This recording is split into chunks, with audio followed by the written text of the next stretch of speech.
Hier, mercredi, les pays membres de la CEAC, la Communauté économique des États de l'Afrique centrale, avaient rendez-vous à Libreville dans le cadre d'un sommet extraordinaire, le 8e du genre. Il s'est agi de mener une réflexion autour des stratégies à mettre en place pour une lutte efficace contre le terrorisme. Le point avec Jean-Augustin Dengui et Pierre Claverella.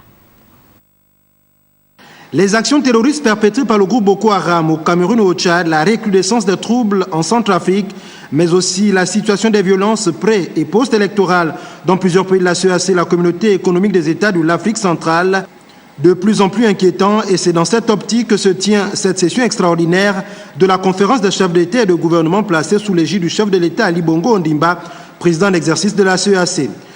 Une conférence axée sur la situation sécuritaire et politique de la communauté sous-régionale. Le sommet qui nous réunit dans cette belle ville de Libreville offre une opportunité permettant aux décideurs de la communauté de se pencher dans un esprit de fraternité, de convivialité et de compréhension mutuelle sur les principaux écueils qui continuent de menacer la paix, la sécurité, la stabilité et la tranquillité de l'Afrique centrale, l'unique région à partager des frontières avec toutes les communautés régionales du continent.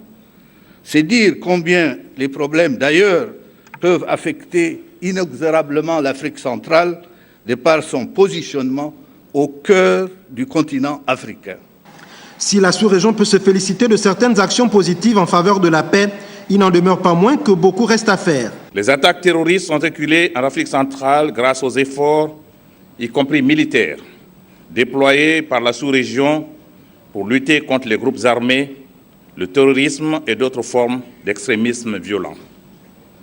Cependant, beaucoup reste à faire pour s'attaquer aux causes profondes des menaces et défis sécuritaires auxquels la sous-région est confrontée. Il est nécessaire de s'assurer que les efforts importants en cours soient en pleine conformité avec le droit international humanitaire, les droits de l'homme ainsi que le droit des réfugiés. Les travaux de Libreville devraient donc déboucher sur la mise sur pied des réponses urgentes aux multiples actions qui mettent en péril la paix et la stabilité dans les différents pays de la CEAC.